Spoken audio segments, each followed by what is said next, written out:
Bismillahirrahmanirrahim. Assalamualaikum warahmatullahi wabarakatuh. Alhamdulillahirabbil alamin. Alhamdulillahilladzi bi ni'matihi tatimmus shalihat. Alhamdulillahilladzi hadana li hadza wa ma kunna linahtadiya laula an hadanallah. Asyhadu la ilaha illallah wa asyhadu anna Muhammadar Rasulullah. Allahumma shalli ala sayyidina Muhammad wa ala ali sayyidina Muhammad. Rabbi shrah li sadri wa yassir li amri wahlul 'uqdatam min lisani yafqahu qawli. Abang kakak ya bunda yang baik rahmati Allah, di dalam kalimat pembuka tadi, A'udzu billahi minasyaitonir rajim. Saya memohon dengan sangat kepada Allah Rabbul Alamin untuk minta perlindungan dari syaiton. Syaiton itu apa? Syaiton itu makhluk atau sifat?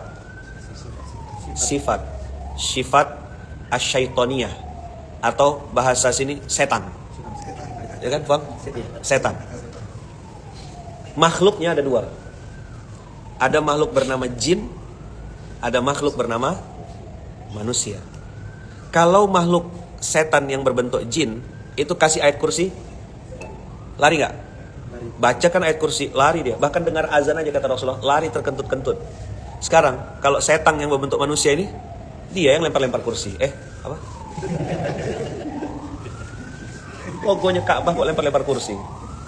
Suruh ganti logo aja mereka, kepala ikan asin atau apa gitu. Rebutan kursi, ya kan? Itu setan berbentuk. Jadi sebenarnya manusia hari ini ditakut-takuti dengan sesuatu yang namanya hantu. Pertanyaannya, hantu itu persepsi, fakta, atau prasangka? Hantu. Kok antum bingung jawabnya? Hantu, prasangka atau fakta? Prasangka hantu itu. Kita di sini bilang ada misalnya ada kuntilanak, ada pocong. Tanya sama orang Brazil, percaya mereka? Tak percaya. Tapi jin fakta atau prasangka? Kalau jin itu fakta. Sekarang coba pegang kepalanya, tanya, yang di otak saya hari ini nih banyak fakta atau prasangka? Ayo jawab jujur. Apa yang banyak di otak kita hari ini? Prasangka, bos. Nanti Ustaz, kalau sudah pensiun, gimana nanti keluarga saya Ustaz ini? Siapa yang pensiun, Bu? Suami saya Ustaz. Kapan pensiunnya? 6 tahun lagi. Masya Allah, suaminya pensiun 6 tahun lagi, udah gila dari sekarang. Nanti kalau saya meninggal Ustaz, siapa nanti yang ngurus anak-anak saya, istri saya, keluarga saya? Kapan ibu meninggalnya? Nggak tahu juga Ustaz. Gimana? Banyak sekali nanti apa kata orang Ustaz? Apa kata orang? Orang itu akan menilai kita sesuai dengan kepentingannya. Saya ulang ya. Apa? Orang itu akan menilai kita sesuai kepentingannya. Coba jawab jujur. Orang kalau sudah tidak suka sama kita, tidak suka, apapun yang kita lakukan pasti salah lah. Antum senyum salah, bagikan air minum salah, kentut salah, bagikan air minum Ustaz, ini baik. Tapi karena sudah tidak suka, salah. Maka orang akan menilai kita sesuai dengan dulu umur 15, 20. Semua orang kenal namanya Muhammad bin Abdullah. Apa julukannya waktu umur 25? Al-Amin. Apa julukannya waktu umur 26? Al-Amin. Apa julukannya waktu umur 30? Al-Amin. Apa julukannya waktu umur 35? Masih Al-Amin. Apa julukannya ketika umur 39?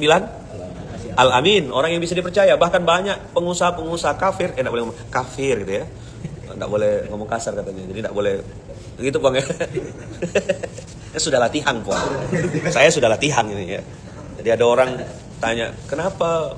Siapa namanya, Tuan?" "Oh, nama saya Zainuddin." Dari mana?"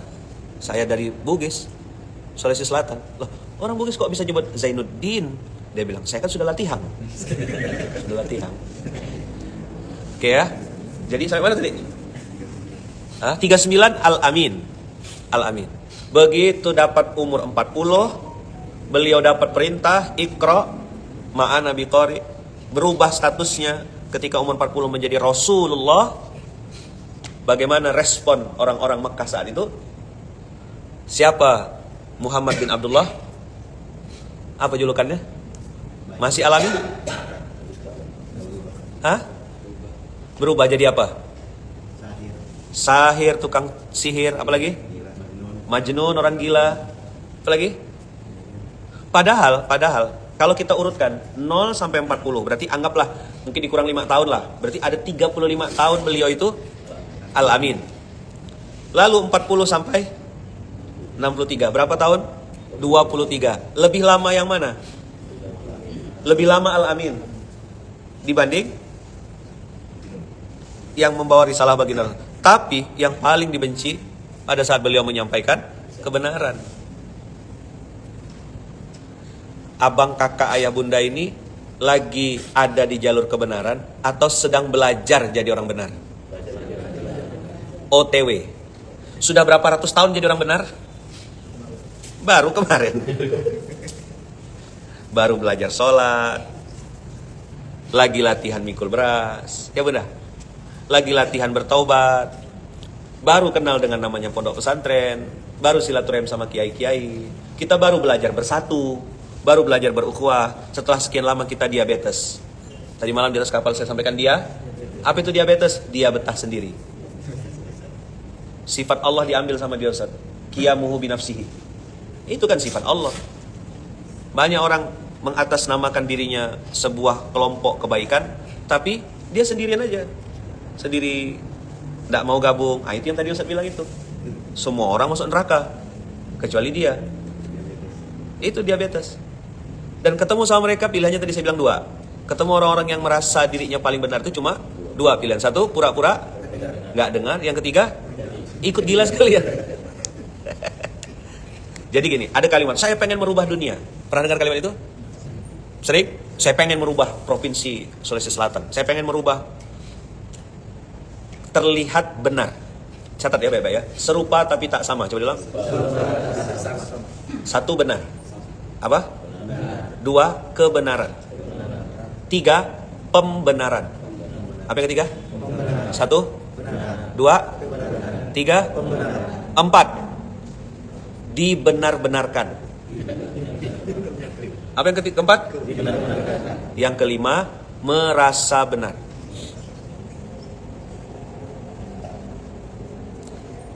Contoh dalam bab fikih. Bagaimana sholat subuh dalam madhab Syafi'i? Sholat subuh kunut, ya kan? Ada nggak yang tidak pakai kunut? Ada. Itu yang populer di Indonesia. Subuh pakai kunut dengan tidak pakai kunut. Itulah yang paling populer. Tapi sekarang sudah tidak ada perdebatan kunut dengan tidak kunut, karena dua-duanya sama-sama tidak sholat subuh. Tidak ada lagi perdebatan. Karena yang debat-debat tidak sholat subuh. So tiada. Apa? So tiada. Tidak perlu lagi berdebat. Ngapain berdebat? Oh, udah tidak sholat subuh.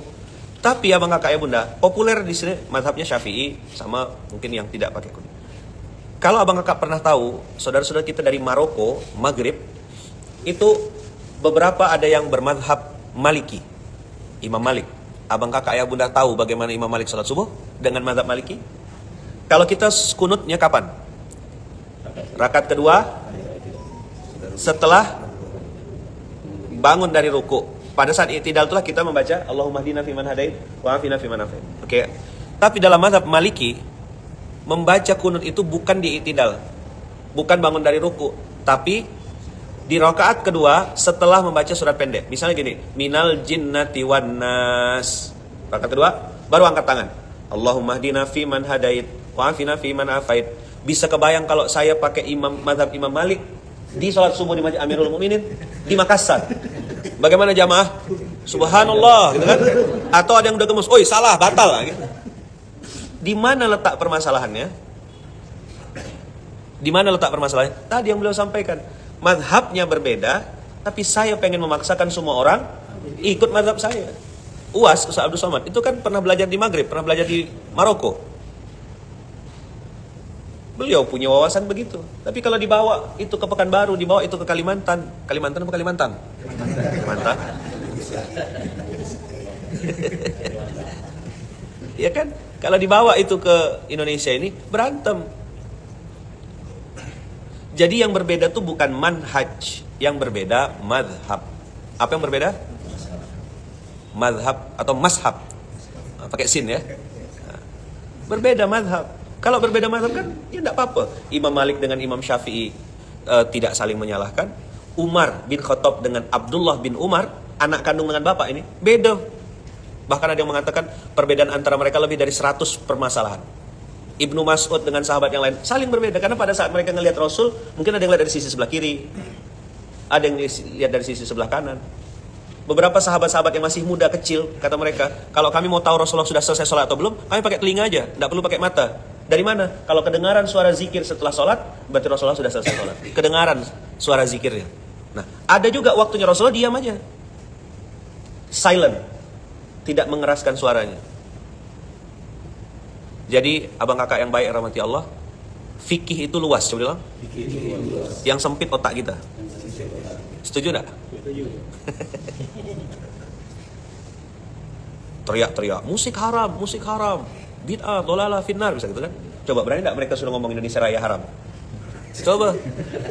Suruh mereka teriak-teriak Indonesia Raya haram. Coba kalau berani.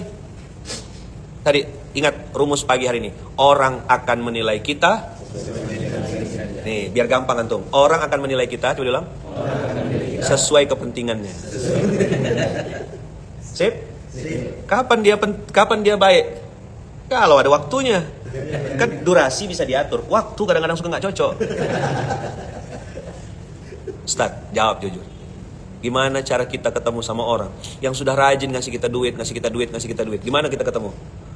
Tubuh kita refleks. Tabek po. Ya kan? Donatur utama. Cium tangan lah kita. Nggak berani antum ngangkat kaki gini puang. Saya ini punya program. Ada gerakan bagus sekali nih. Nggak berani, pasti kita jaga sikap. Nanti kalau Bunda ada waktu, saya cerita dan kenalkan ini program kami di Masjid Munsalam. Ya kan Bang? Saya sudah latihan tapi tetap saja ini Munsalam juga ujung-ujungnya. Adalah maunya menyebutnya Munzalan kan gitu. Lama saya mikir apa Munsalam ini? Oh rupanya Z itu berubah jadi Sin. N di belakangnya jadi. Nah, coba saya tantang ya. Bisa enggak? Coba. Ikut saya ya, ngomong cepat ya. Bang, tolong isiin bensin dong, Bang. Ayo.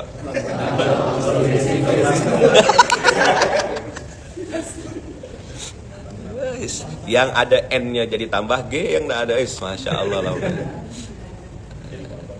Ban ya kan? Aduh.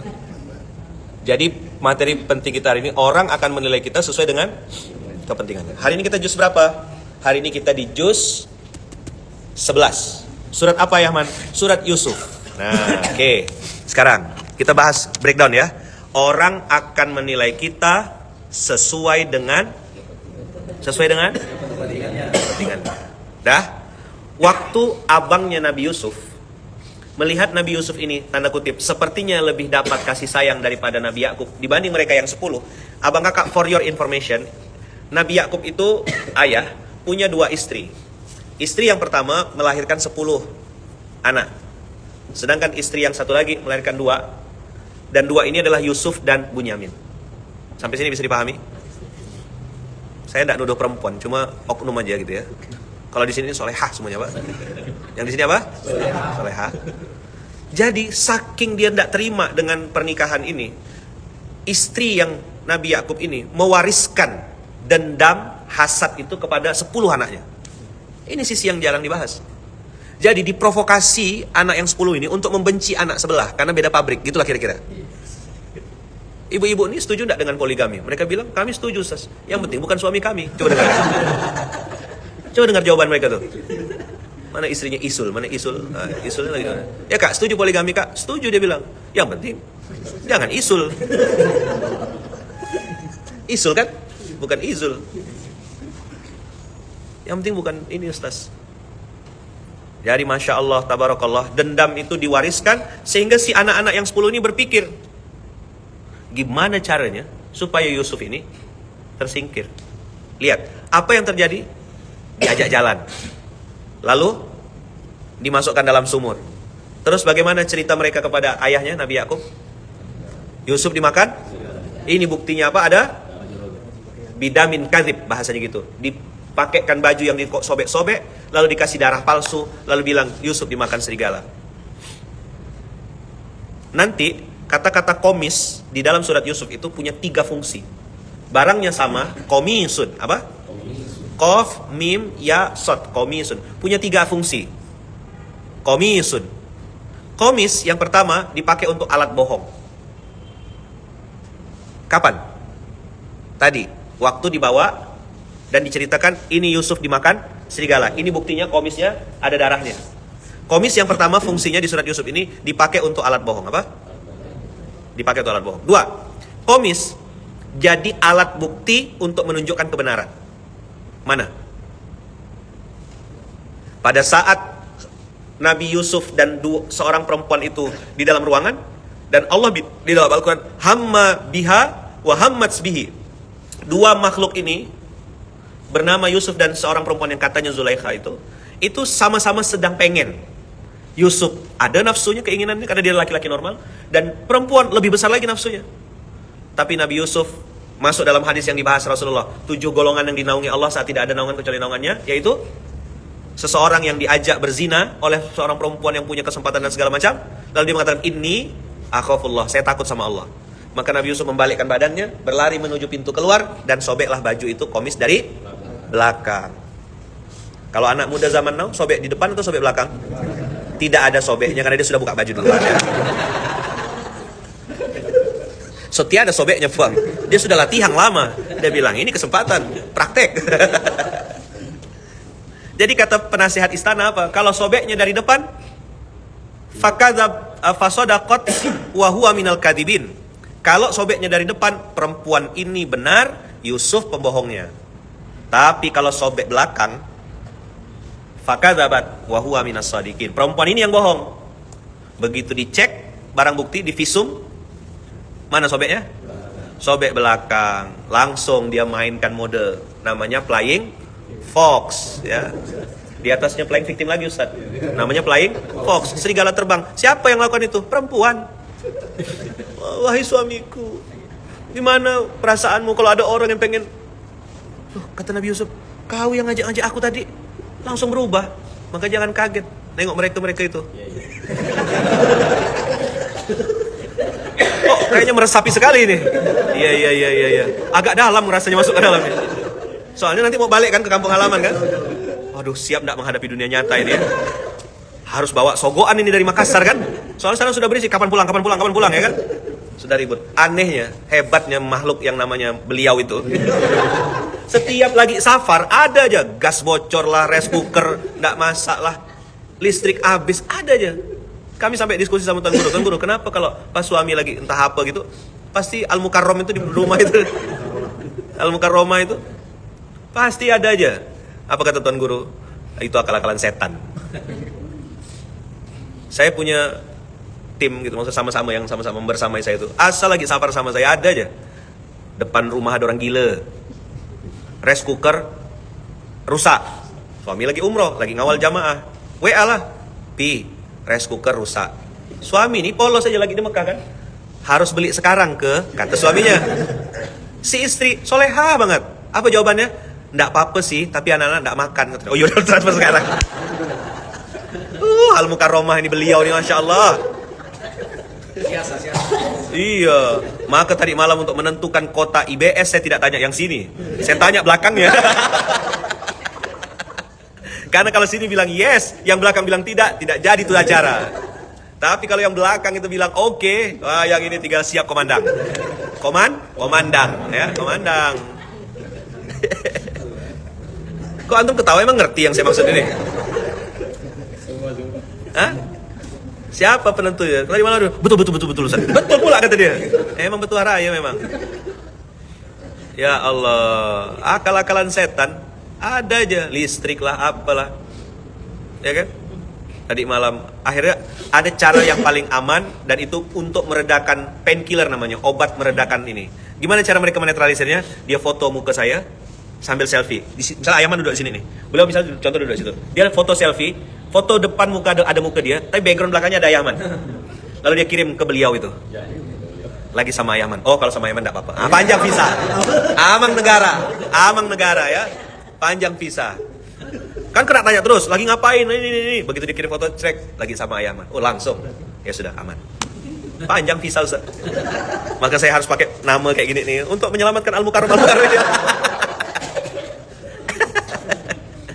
Allahu Akbar. Memang beliau ini luar biasa, beliau ini. Ya kan? Ya Rabb. Oke, balik lagi tadi komis. Komis yang pertama apa? Untuk jadi bahan bohong. Komis yang kedua, barang bukti kebenaran. 3. Barang bukti kebenaran kan? Untuk menunjukkan kebenaran. Tapi Nabi Yusuf bilang apa? Qala rabbi sijnu ahabbu ilayya. Ya Allah, daripada aku berurusan sama orang-orang gila ini, lebih bagus aku masuk penjara. Kalau salah minta maaf, itu biasa. Jadi gini, ayah bunda, kalau dia salah minta maaf, itu namanya orang jujur. Apa namanya? Orang salah minta maaf. Kalau dia ragu-ragu dengan kesalahannya, misal gini, kita nih bawa mobil, minjam mobil orang wakaf manfaat. Tahu-tahu pas mau dikembalikan ada baret gitu. Apa sih baret tuh? Coretan begitu. Ini baru atau udah lama? Kalau saya kembalikan ada coretan nanti tidak enak.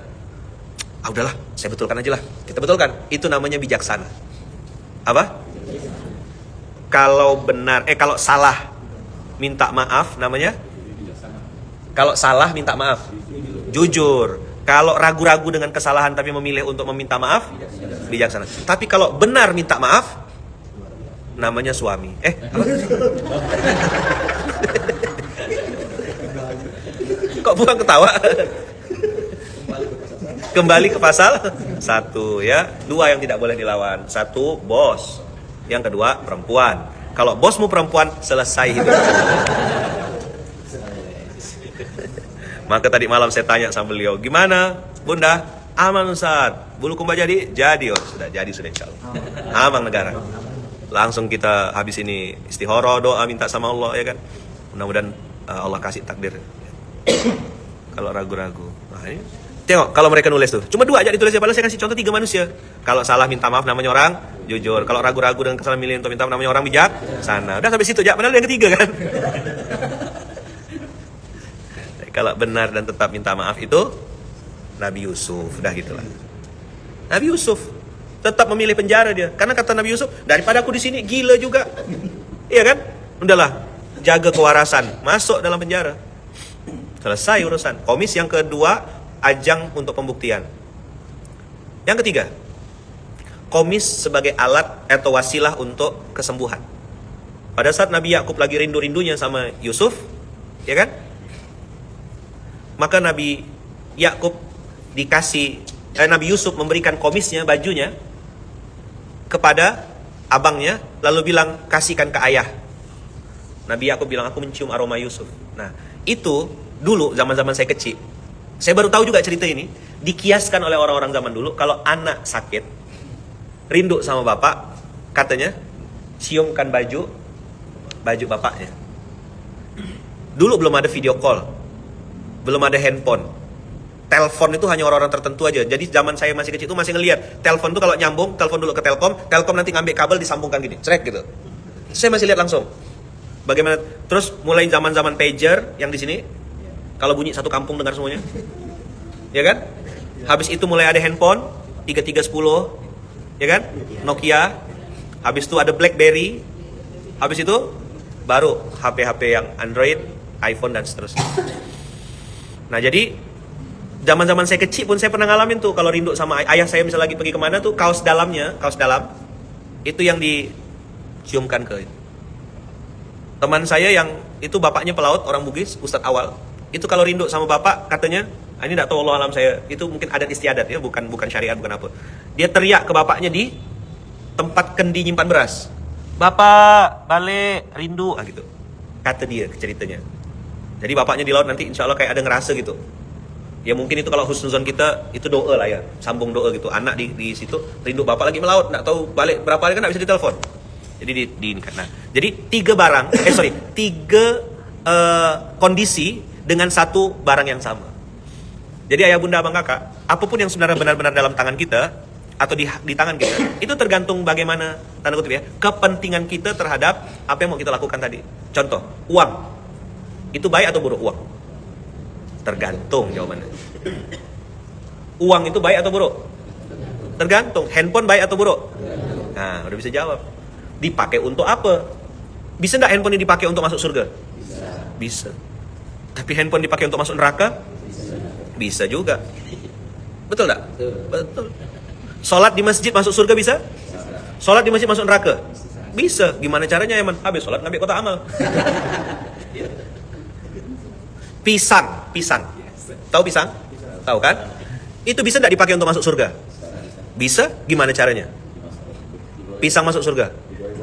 Digoreng, dibagi-bagikan. Apalagi? Kasih gula merah, jadi pisang epek. Pisang hijau. Tapi bisa nggak pisang, buah pisang, jadi wasilah orang itu masuk neraka? Gimana caranya?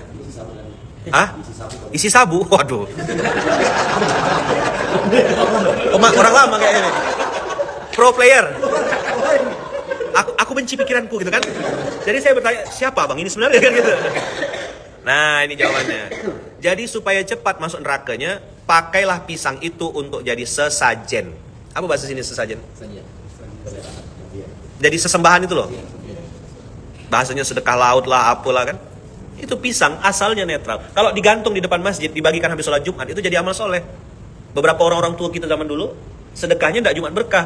Pada saat itu yang paling mampu dia lakukan adalah sedekah pisang. Satu tandan, bukan lagi satu sisir, satu tandang. Tandang ya. Tuh. Langsung sedekah, orang ambil satu ya kan. Nengok dulu, di beberapa masjid saya lihat masih ada yang mensedekahkan pisang untuk jadi makanan setelah sholat Jumat. Tapi sekarang beberapa masjid alhamdulillah dengan izin Allah juga sudah membagikan nasi Jumat berkah ya. Dan masya Allahnya cerdasnya jamaah kita, dia datang sesudah sholat Jumat. Dia tidak datang waktu sholat, apalagi khutbah enggak. Dia datang pas ngantri makan. Ya enggak apa-apa lah, mungkin itu cerdas tuh. Makanya, kenapa makan kok makan? Ikan kok ikang? Oh, itu orang pinggiran. Kalau saya mau dereng. Apa? Orang mau dereng saya. Insya Allah bahagia kalau di sini. Jadi ayah bunda tahu ya, ayah man lagi di mana ya? Ayah man lagi di Pulau Sumatera ya.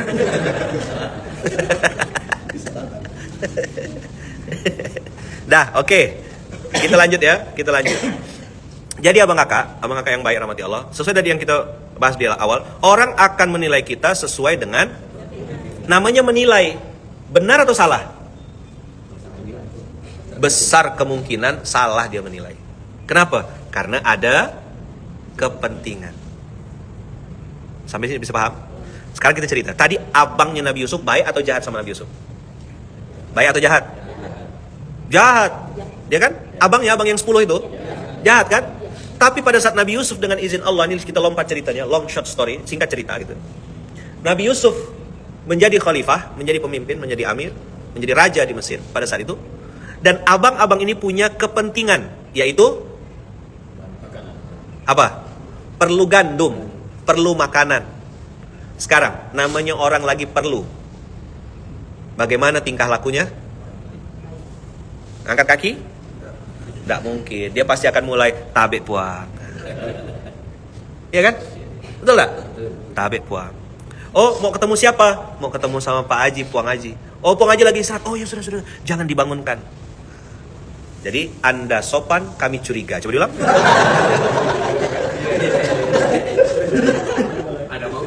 Loh, dengarkan kaidahnya. Anda sopan. Apalagi kalau sudah pegang lutut. So pegang ini lutut berarti langsung tembak, mau pinjam berapa? Iya. Profesional. Dia bawa tisu sendiri, dia pura-pura menangis, ya kan? Namanya flying fox. Di atasnya flying victim. Dia tidak akan merasa dirinya salah. Dia akan bikin drama aja dalam kehidupannya. Kita udah paham. Udah paham kita. Anda sopan? Sopan kan? Ya, kami curiga. Dulu Anda sopan, kami segan. Dulu. Hari ini Anda sopan, mulai kita curiga. Kok tiba-tiba bagi-bagi sembako. Saya dulu abang kakak, awal-awal tahun 2020, dia 2020 pertama kali bikin program gerakan Indonesia Mustahil Lapar yang guru ngaji kampung, tukang gali kubur, pemandi jenazah, marbot masjid, penjaga kuburan. Kami kan minta KTP untuk memastikan nama beliau ini sinkron dan alamatnya sama dengan yang direkomendasikan, karena kita pakai konsep survei waktu itu. Dicek betul-betul siapa tukang gali kubur di sini, siapa pemandi jenazah di sini, mana guru ngaji kampung yang benar-benar ngajar di sini sekian puluh tahun. Kita cek namanya. Mereka dimintain KTP sama data, susahnya luar biasa. Ya kan? Kok susah? Akhirnya saya sempat kesal waktu itu. Ini orang mau dikasih kok susah. Ternyata Bang Kakak, kenapa mereka tidak mau ngasih data? Sudah terlalu sering orang-orang tuh meminta data mereka untuk dijadikan sebagai konstituen pemilu, calon pemilih, dijanjikan umroh, sampai 2 periode anggota dewan itu tidak berangkat-berangkat ini guru ngaji kampung. 5 tahun pertama tidak berangkat, 5 tahun kedua tidak berangkat. Saya bilang, Pak, mana anggota dewannya? Udah meninggal Ustaz. Oh, saya bilang mantap. Sampai jumpa di akhirat. Kalau orang udah dengan habit begitu, kita ngelihat tingkah lakunya kan biasa aja. Oh ya udah memang habit. Maka sebaliknya, kalau ada orang kita kenal nih orang baik, orang soleh, tiba-tiba WhatsApp-nya pinjam duit, kita tahu kena hack ini. Nah. Puang itu setahu saya dan seingat saya, kalau kirim berita atau kirim WhatsApp, isinya paling banyak 2 poin. 1, minta doa, ada yang ulang tahun, ada yang ini, orang tua asuh, itu 1. Yang kedua, progres, ada laporan ini, laporan ini. Tiba-tiba puang, sebut Pak, pinjam duit. Saya bilang pasti dihack nih. Kenapa? Ini bukan beliau, enggak, gayanya begitu. Maka kalau ada orang Abang Kakak sudah biasa berbuat baik, ada di jalur kebaikan, begitu dia berbuat yang agak aneh dikit, kita langsung bilang, kok kayak bukan dia nih. Betul enggak? Sebaliknya, orang itu baik kalau ada maunya aja. Maka kaidah kedua tadi, yang pertama adalah orang akan menilai kita sesuai dengan kepentingannya, 1. Yang kedua, semua akan baik kalau ada perlunya. Coba bilang. Semua akan baik kalau ada perlunya. Betul enggak? Betul kata dia. Kayaknya Bunda udah terluka sekali dalam kehidupan ini ya. Iya, kenyataan. Oh, bukan saya. Iya, betul. Itu perempuan di Samudra Atlantik ya kan? Jadi suami, ini kan. Suami juga baik Ustaz kalau ada maunya. Iya. Iya, memang cuma suami aja. Kalau istri itu enggak ada. Enggak baik kalau ada maunya, enggak baik dia. Tetap aja. Tadi kemarin saya nonton konten di Facebook. Saya bilang, ya Allah, kamu sayang enggak sama aku? Nah, itu pertanyaan yang bikin dunia bergetar itu ya. Gempa bumi mendadak. Tiba-tiba kena tanya, kamu sayang enggak sama aku? Sayang lah. Tapi kenapa kau simpan foto perempuan di dompetmu? Hah? Mana ada yang, kata suaminya. Enggak ada. Foto kau lah. Ada katanya, foto perempuan di dompetmu. Enggak ada yang, kata suaminya. Ya Allah, coba ambil katanya. Udah. Perasaan gue gak enak. Mana dompet tas saya? Tahu enggak? Ini konten apa konten? Konten. Dia bilang, kau kata dia diam-diam ada foto, ada gambar perempuan di mana? Di dompetmu katanya. Nggak ada ya, mana ada, kaulah cinta mati aku, kata suaminya. Mana dompetnya, buka. Kau yang buka, kata istrinya kan. Dibuka lah. Nggak ada, ini KTP, ini ATM, ini NPWP, ini. Ada, kata dia. Mana yang, tuh tengok, kata dia. Siapa nih, kata dia. Ini siapa, kata dia. Iya, perempuan. Nah itu perempuan, kata dia. Pas qadarullah di dompet suaminya, Bang, warna merah semua, Bang. Dah, kata istrinya, nggak boleh ada dompet kau, cuma aku pegang ya, kata dia. Tapi itu perempuan di sana, cuma konteng ya, konteng. Ya kan, tiada di sini ya. Kalau di sini bisa cari duit sendiri ya. Di mana artinya bisa cari duit sendiri itu, dimanapun suami nyimpan uang pasti ketahuan. Betul Ustaz, kata dia kan. Yang mana sih suaminya nih? Oh ya Allah, sian. Apa SMK kita hari ini nih ya? Iya. Ya Allah, coba selesaikan dulu urusan antum berdua sana. Ada ruang khusus kayaknya, Bang. Nah. Ya Allah, saya ngeliat sebentar aja udah terasa gitu. Gimana beliau yang ya, dulu ya, sekarang masih ya. Jadi suami-suami itu tidak akan pernah tahu betapa bahagianya beliau itu ya kalau dapat duit dikocek celana suami. Walaupun saldonya juta-juta, begitu masuk ada dapat harta karun, Dia pura-pura tidak tahu. Pelan-pelan Ayaman, rem dikit, jangan dihabisin semua rahasianya. Saya bongkar semuanya rahasia kita ya. Jadi begitu, di lipatan songkok ini aja tahu mereka.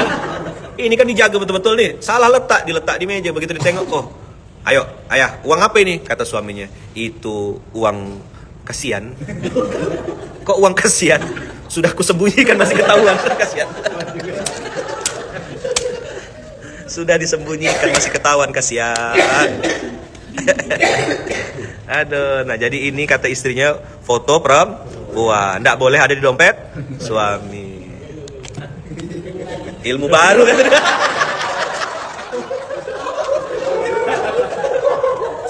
Ustadz, ini kan pimpinan-pimpinan pondok nih.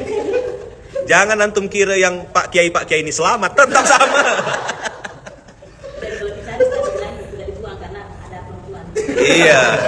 Iya tuh lihat kan. Nggak boleh ada perempuan lain kata dia. Saya tidak sampai otak saya mikir ke sana. La ilaha illallah. Maka Ustadz kalau biar aman Ustadz tulis itu surat uang semen pondok haram gitu kan. Tadi kacau Ustadz. Ya.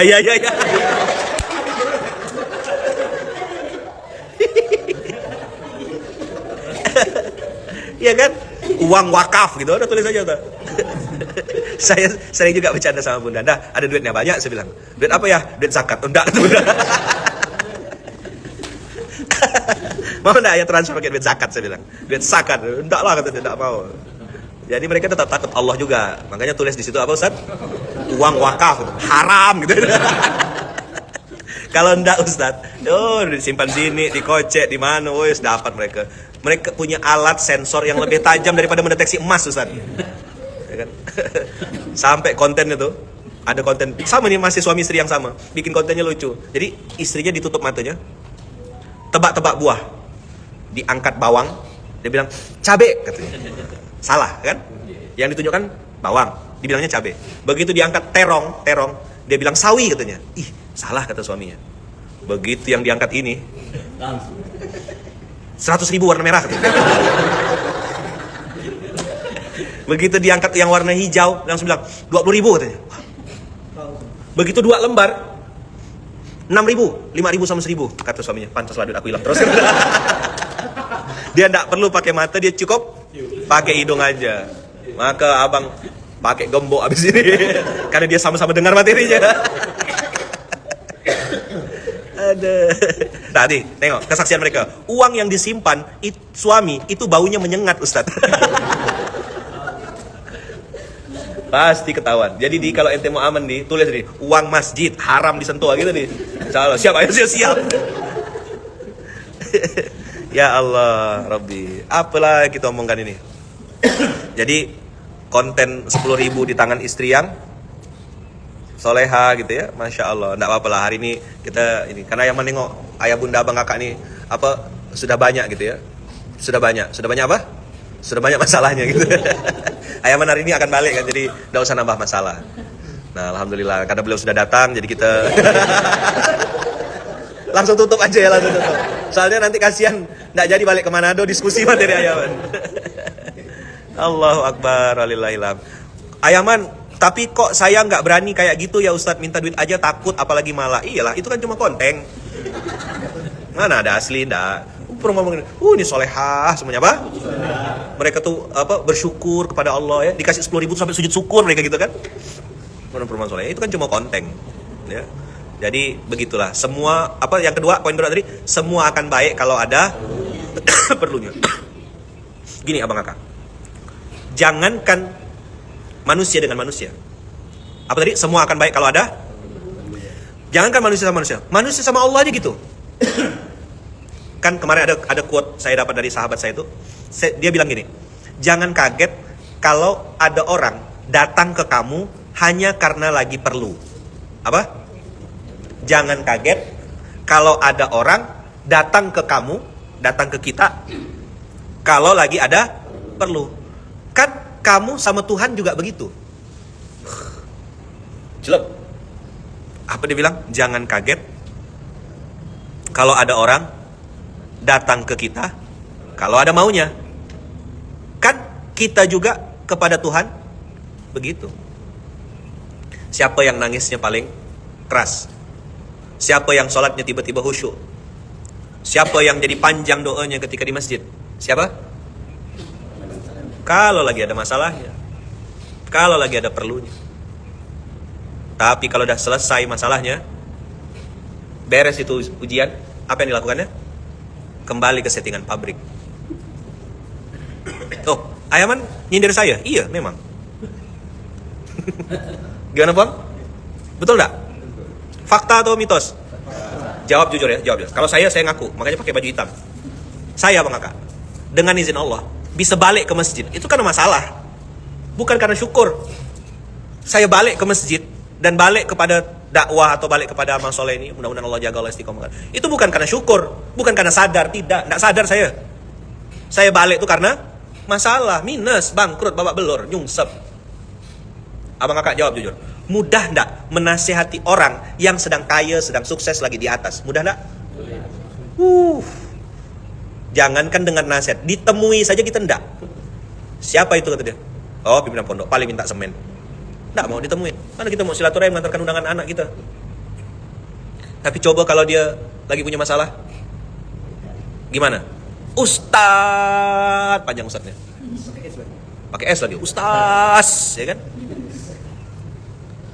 Kalau itu yang pertama. Kalau Ustaz, itu berarti sudah dekat masalahnya, debt collector sudah depan mata. Tapi kalau dia berayun-ayun, Ustaz, itu gatal ya. Jadi kalau Ustaz panjang, nih lihat DM Instagram saya, yang di DM Instagram saya, yang akun-akun itu, sebagian besar 99% isinya minta bayarkan judi online-nya, minta bayarkan utangnya, pengen lepas dari riba, tolong bayar. Karena kita tidak pernah ngeluh, karena kita tidak pernah cerita permasalahan kita, jadi mereka nganggap kita selalu punya duit. Maka teruslah berpura-pura kaya sampai orang datang pinjam duit. Nah gitu. Cerita pernah sama Ayah Udin kan, orang kalau udah biasa nengok kita kaya, udah biasa nengok kita banyak duit, begitu kita bilang saya lagi bangkrut nih, lagi tidak berduit, orang tidak percaya kita tak punya duit. Masa kamu tidak punya duit? Ustadz jawab juga, kiai-kiai pengasuh pimpinan pondok sering tidak didatangin jamaah terus pinjam duit? Terus Ustadz nasihatin, sabar ya bu, ini segala macam. Dalam hati Ustadznya bilang, aku pun tak berduit. Ya Ustadz, kan kalau dah waktunya di pondok tadi malam kan kita ceritakan, pemasukan cuma 1, pengeluaran 9. Apa nak pusing kepala pimpinan pondok tuh? Makanya ayah bunda abang kakak, maksud saya hari ini nih, ngasih tahu abang kakak, kita kalau ngadapin dunia hari ini, kita tidak bisa merubah dunia. Satu poin yang saya pengen sampaikan di akhir ini, dari terinspirasi dari surat Yusuf. Abang kakak buka surat Yusuf, ini poin pentingnya. Surat Yusuf surat 12 ayat 77.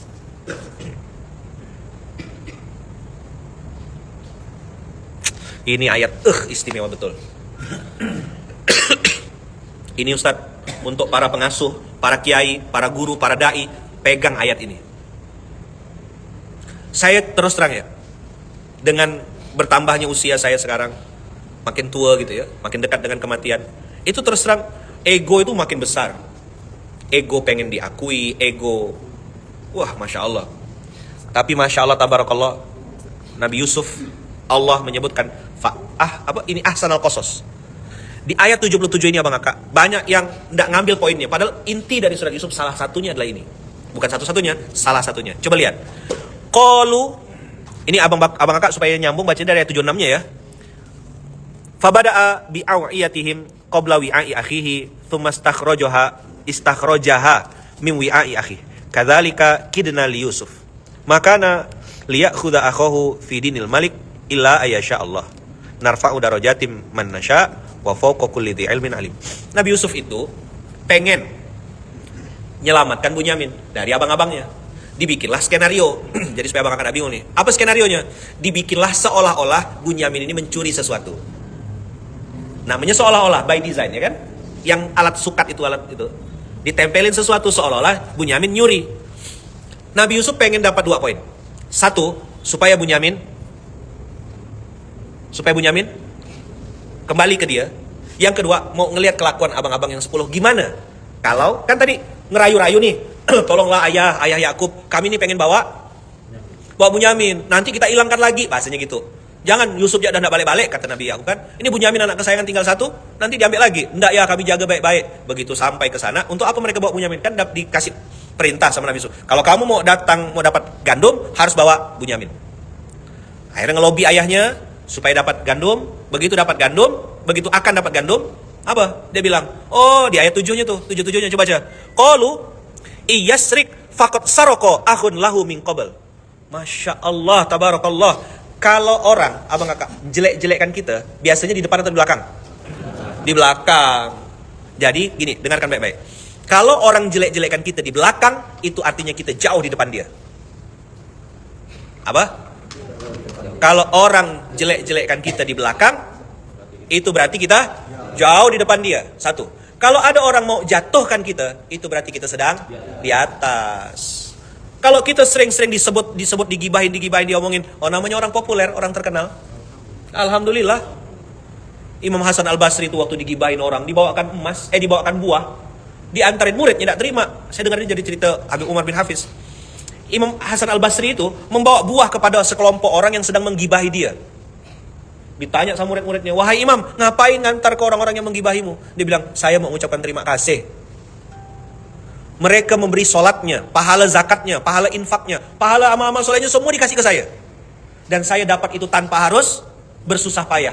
Saya tidak punya apa-apa, baru punya buah aja. Inilah yang bisa saya kasih kepada mereka, karena mereka sudah berbuat baik kepada saya. Bayangkan tuh Imam Hasan Al-Basri. Jadi kalau ada orang caci maki Ustaz, jangan klarifikasi di sosmed. Antar buah. Kasih bunga Ustaz.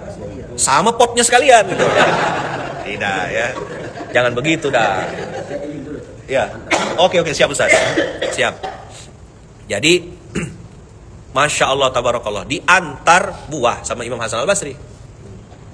Nah, abang kakak, kita lanjut ya. Apa kata Nabi Yusuf? Fa'asarro, apa kata Allah di sini? Ya kan? Qalu iyasrik faqad saroko akhun lahu. Kalau mereka mencuri, kalau si Bunyamin ini mencuri, jazakumullah khair. Kalau Bunyamin ini mencuri, abangnya dulu juga mencuri. Fitnah atau fakta? Nabi Yusuf mencuri itu fitnah atau fakta? Fitnah. Bayangkan, dia ada kepentingan ada keperluan dengan Nabi Yusuf. Dan dia tidak tahu kalau yang difitnah, dicaci maki itu adalah Nabi Yusuf yang dulu dia ini kan. Lihat abang kakak, ini kalimatnya. Fa'asarroha Yusufu fi nafsi. Jazakumullah khair. Masya Allah, jangan. Masya Allah. Sehat-sehat. Selamat. Jazakumullah khair. Tetap semangat Ustaz. Hati-hati kalau ketemu beliau Ustaz ya.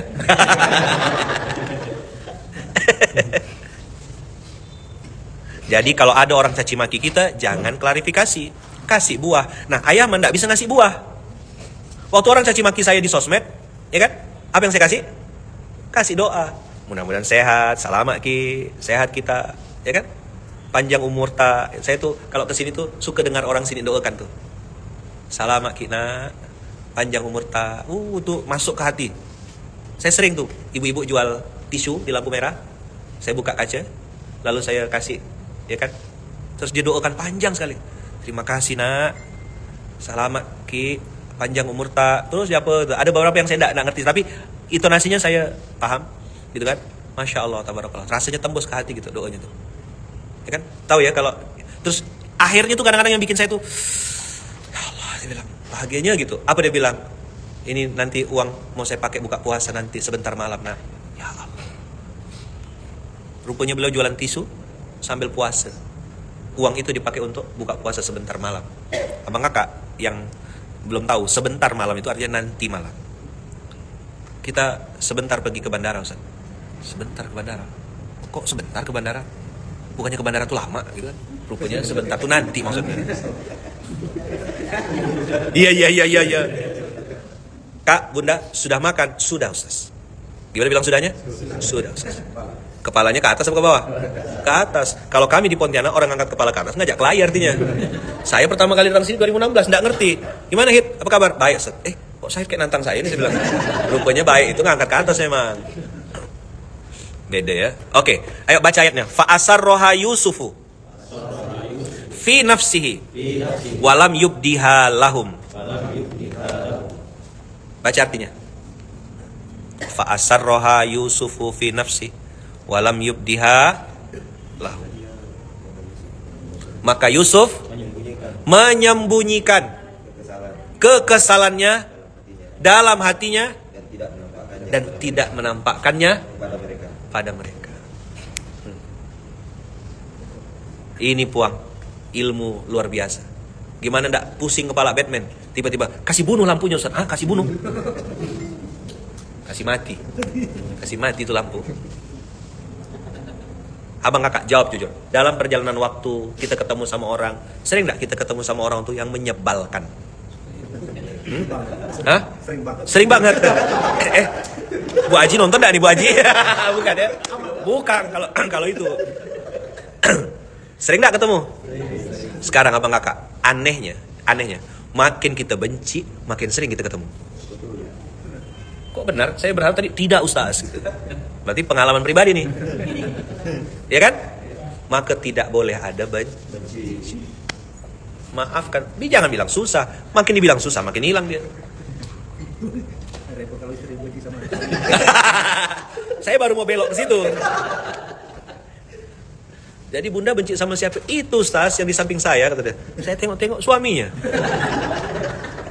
Saya benci aja lihat dia Ustaz, tapi duitnya saya suka, kata dia. Tersiksalah. Jadi Romusa, budak seumur hidup. Masya Allah, tabarakallah abang kakak. Jadi jangan bilang susah. Saya kasih tips ya. Ini pun saya sedang belajar, berusaha sampai detik ini. Kalau mau memaafkan orang, pasang dulu niat. Ya Allah, saya memaafkan ini karena perintahmu. Kenapa memaafkan? Karena perintah. Apa kepentingan kita perintah Allah itu kita taati? Supaya Allah juga maafkan kita. Begitu dan begitu mi. Kapan pakai mi? Kapan pakai ji? Kapan pakai di? Itu hanya orang sini yang ngerti. Ini saja di, Habib pusing. Kenapa ada di? Kenapa ada mi? Kenapa ada ji? Oh itu beliau-beliau Al-Mukarram itu yang paham. Dia seperti ada SOP-nya gitu. Kapan di, kapan mi, kapan ji. Kapan jalang-jalang, kapan itu kampun. Ya bang. Makanya bang, tolong isiin bensin dong bang. Nah, coba diulang. Bensin. Astagfirullahaladzim. Dah ya, sampai mana dah nih?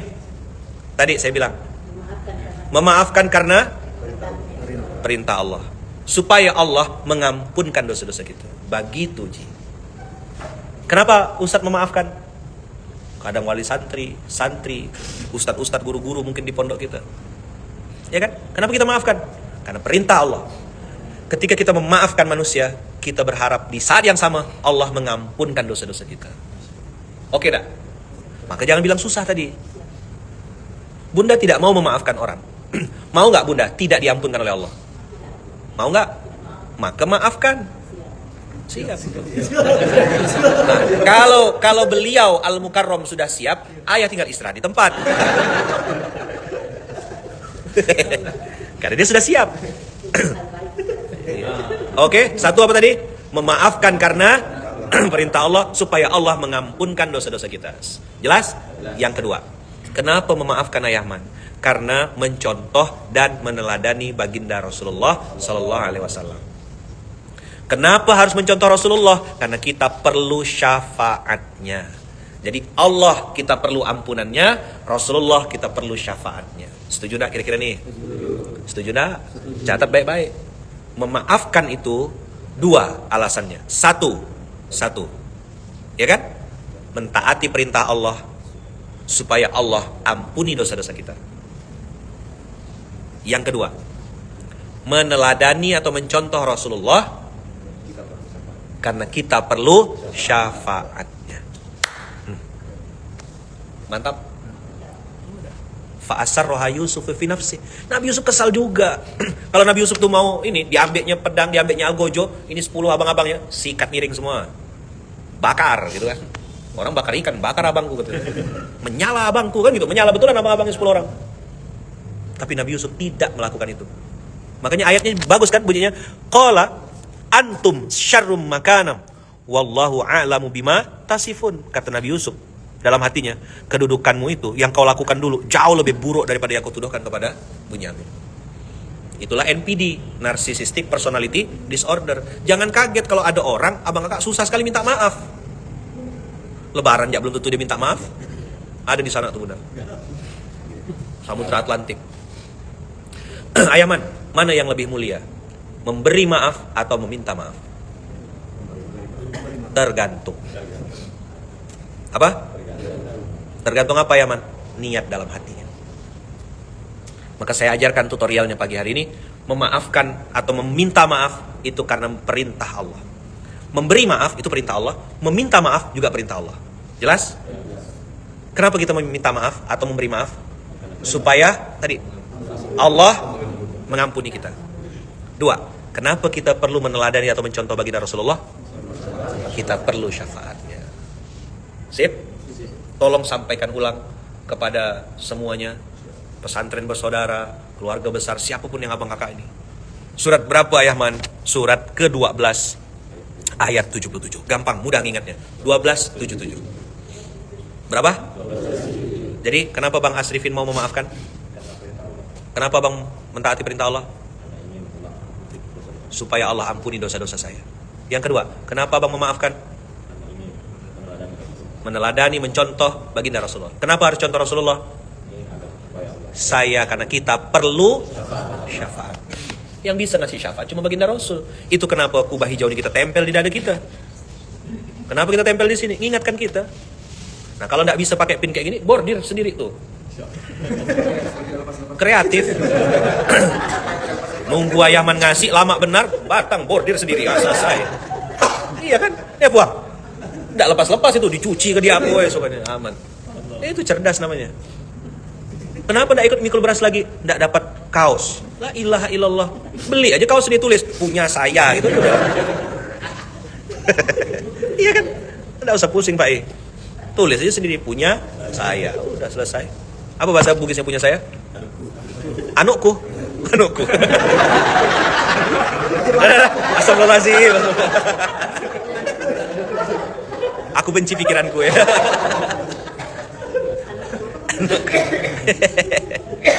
Hari ini namanya Rabu Bahagia ya. Karena abang kakak habis ini akan kembali ke dunia nyata ya. Waktu lagi di sini lagi acara doa 1000 santri Sitarupa, wah nangis bahagia bawa sampah happy. Begitu mau jalan pulang, astagfirullahaladzim. 48 jam ya kan, siap tidak menghadapi kenyataan habis ini. Nah inilah bekal untuk ayah bunda balik ke kampung halaman ya. Ayaman juga minta doa dari abang kakak ayah bunda semuanya. Ayaman juga akan balik ya, insya Allah hari ini balik ke Pontianak. Habis itu kita akan melanjutkan aktivitas kita masing-masing. Kita tidak pernah berpisah ya bunda, insya Allah. Yang selalu Ayaman bilang kan, jauh di mata, dekat dalam doa, bukan di hati. Yang di hati biar suami aja ya. Tapi hati-hati kalau di dompet suami ada foto perempuan lain. Ilmu baru kan. Aduh. Bugis di mananya Ustaz? Di Makassar. Ayaman lagi di Makassar ya. Jadi abang kakak, mudah-mudahan kita bisa meneladani Nabi Yusuf, bisa mencontoh. Kadang-kadang ada nafsu kita pengen menyerang balik, apalagi kita punya kesempatan untuk punya kekuasaan. Nabi Yusuf punya kekuasaan, Nabi Yusuf punya kesempatan, tapi fa'asarroha Yusufu fi nafsi walam yubdiha lahum. Nabi Yusuf tidak menunjukkannya. Jadi tetap harus baik. Ikut saya, kau baik, aku baik. Kau jahat, aku tetap baik. Mantap. Bisa kayak gitu. Insya Allah. Udah tahu kan alasannya kenapa? Satu, perintah supaya Allah ampuni dosa kita. Yang kedua, meneladani Rasulullah supaya karena kita perlu syafaatnya. Sip, semangat. Pulang ke Manado, pulang ke Sulawesi Tengah, kan Sulawesi Tengah kan? Sulawesi Tengah ke Buol 48 jam kurang lebih, masya Allah. Fi amanillah. Salam aki. Mudah-mudahan Allah jaga semuanya, Allah lindungi ya. Kita tidak berpisah ya. Ayaman sama abang kakak semua di sini tidak berpisah. Kita jauh di mata, dekat dalam. Saya bisa kirim Al-Fatihah buat bunda, buat kakak, buat abang-abang semuanya. Abang-abang juga bisa kirim Al-Fatihah buat Ayaman. Ya kan? Magetan, ada yang dari Magetan kemarin, ada dari Jawa Timur, Malang, Bondowoso, datang ke sini semua. Insya Allah nanti sampai jumpa di Bulukumba. Karena Bu Aji sudah oke. Amang sudah ya. Insya Allah kita akan ketemu lagi. Ayah Mang insya Allah akan datang. Ayah Mang ya. Ayah Mang. Ayah Mang insya Allah akan datang ke Bulukumba insya Allah. Jadi kita akan ketemu lagi di Bulukumba. Bulan apa nanti kita kabarin insya Allah ya. Kita minta sama Allah semoga nanti acara di Bulukumba diberkahi Allah. Amin. Dilancarkan Allah ya. Kita semuanya sehat. Sehat dalam taat, sehat bermanfaat, dikasih kesempatan ya. Karena tidak ada jaminan kita pasti hidup, belum tentu. Tapi niat sudah dalam hati, ya Allah saya pengen ikut terlibat. Ya Allah saya pengen berbuat baik. Ya Allah saya pengen totalitas puang, all out. Apa yang bisa saya lakukan, saya akan lakukan untuk memuliakan, membahagiakan dan melayani para santri dan juga para guru, para asatid, ustadz-ustadz, para ulama. Kita akan bikin acara yang terbaik semampu kita puang. Mas tatokna, kita bismillah, kita niatkan, ya Allah ini supaya menjadi amal soleh yang menyenangkan hati baginda Rasulullah ya. Kakak-kakak yang di Sumatera, kakak abang-abang yang di Kalimantan, di Pulau Jawa, di Indonesia Timur, kita undang semuanya ya Pong ya.